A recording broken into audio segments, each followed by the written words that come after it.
Okay, so we've got a problem of a proton's moving, and it collides with another proton. So this is proton A that's moving. It's going to collide with proton B. And we know that A is an incidence angle after the collision of 30 degrees. So to draw an incidence angle, you want to think, if it didn't deflect, where would it normally go? It would normally be traveling in this direction. So your incidence angle is the angle away from that direction. The problem also states that B is traveling at 90 degrees relative to A after the collision. So we know that, I gotta do this just to see it. We know that this is 90, and it makes solving for this like other triangle pretty easy. We know that this has to be 60 degrees. Okay, and let's just fill in our component vectors just to have the visual for later. So that would be the x and y components after the collision. And same thing over here. X and y components after the collision. Okay, so what do we know? We also know VAI, the initial velocity of I is 6.0 times 10 to the 6 meters per second. And we also know that momentum is conserved in the x and y directions separately. But just for now, I'm going to write the whole momentum equation together, and we'll sort of work it out and see it from there. So momentum is just mass times velocity. So mass of a proton times VAI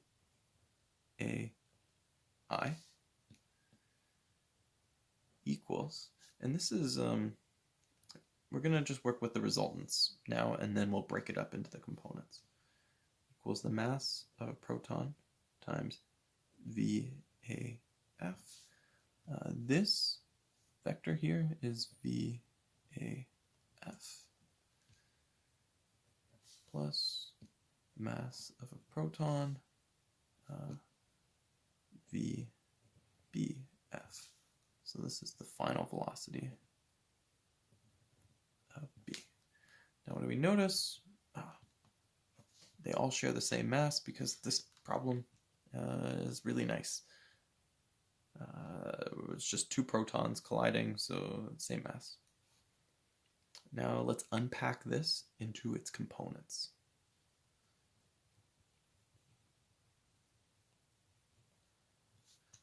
So, oh, and notice here, I didn't write the momentum for VB. I guess I should have.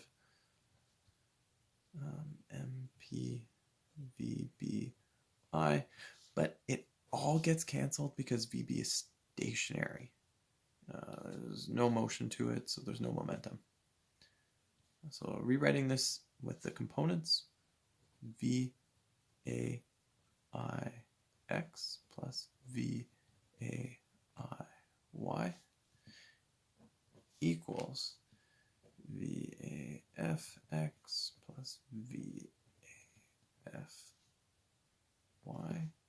plus VB.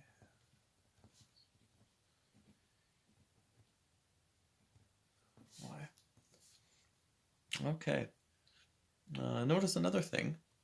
This gets completely canceled because there's no component of y in the original motion of the A proton.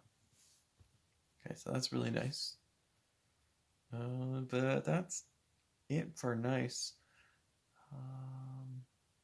So now we can take this and rearrange it, or not really rearrange, but re-look at it in terms of the conservation of momentum in each component.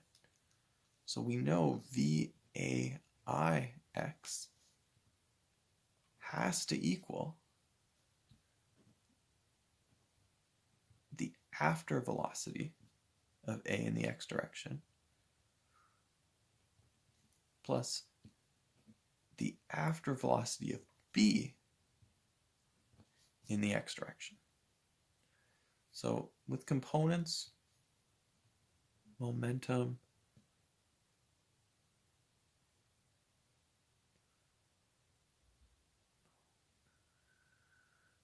I'm tired.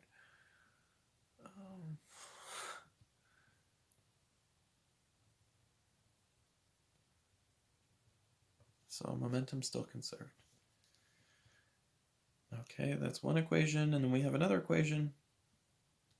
We know that this got set to 0. So 0 of VAY equals VAFY, so the y component plus the other y component. VBFY. Another thing we know is that actually we can fill this in. All right, it's getting better. 6.0 10 to the 6. Okay, now we got to bring in some trigonometry to kind of work out what VAFX, VABFX, all these things are. So over here, this right here is VAFX, and we notice it's equal to VAF times the cos of 30.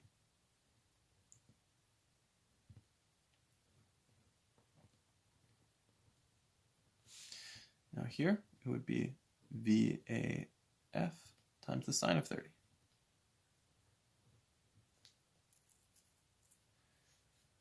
Here is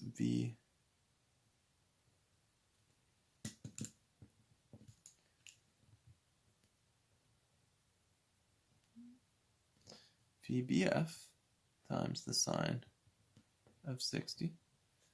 And then right up here is VBF times the cos of 60. One thing to also notice, this vector is going downward, so it's actually in the negative direction. So it should be subtraction. Okay, so we've broken our vectors up into two separate components. Now for some more unpacking.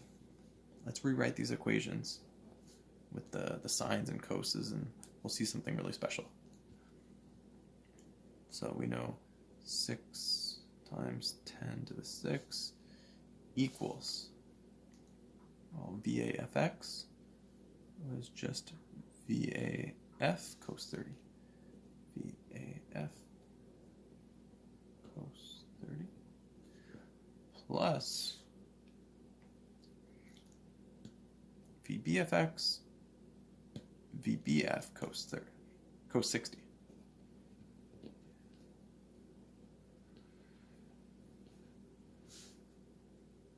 There's one equation, next equation, 0 equals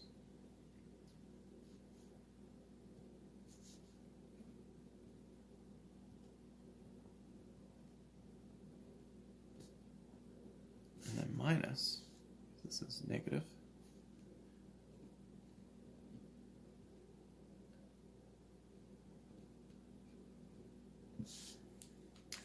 okay, so now this is actually grade 10. It doesn't look like grade 10 math, but we have two equations with two different unknowns. So we can substitute and then solve. So we'll rearrange. This is a really nice equation to rearrange for.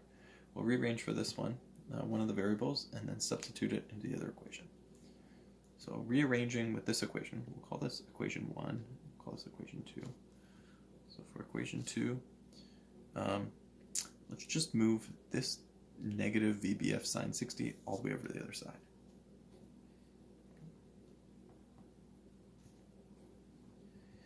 Equals VAF sine 30.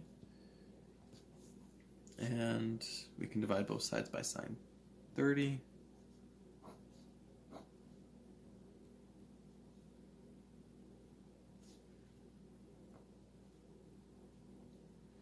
And we're just left with this all on its own. Okay, so we're going to take this idea and now substitute it into 1.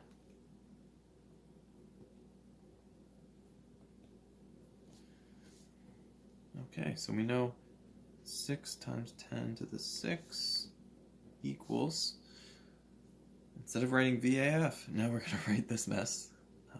VBF sine 60 sine 30 times the cos of 30 plus VBF cos 60 degrees. Now, this looks kind of frustrating and maybe complicated, but think of like these trig evaluations as just regular numbers. So if I said theoretically there was 2 VBFs plus 1 VBF, you'd say, okay, there's 3 VBFs. Really, really, really easy. So I'm going to bring out the calculator. We can look right here, just evaluating what these numbers come to. We'll add them together to know how many VBFs exist on this side. So bracket sine 60 cos 30 divided by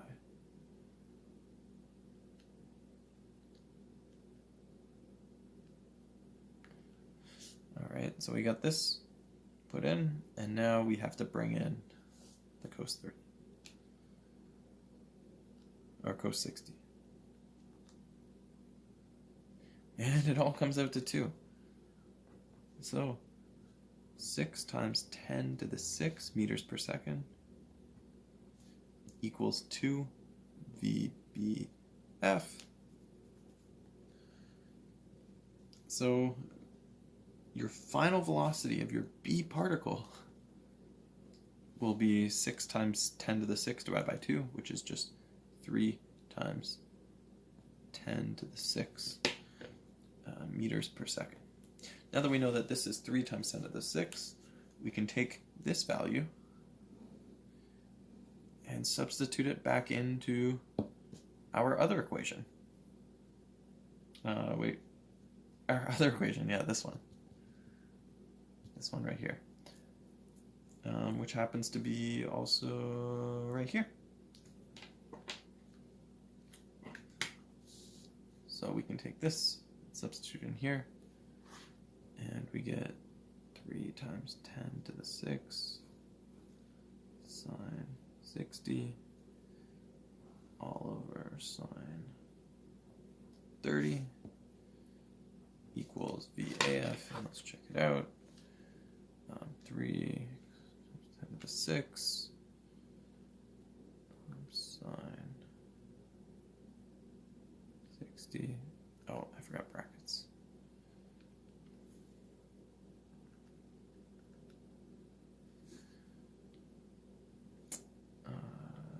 Divided by sine 30 will equal 5.2 times 10 to the 6 meters per second.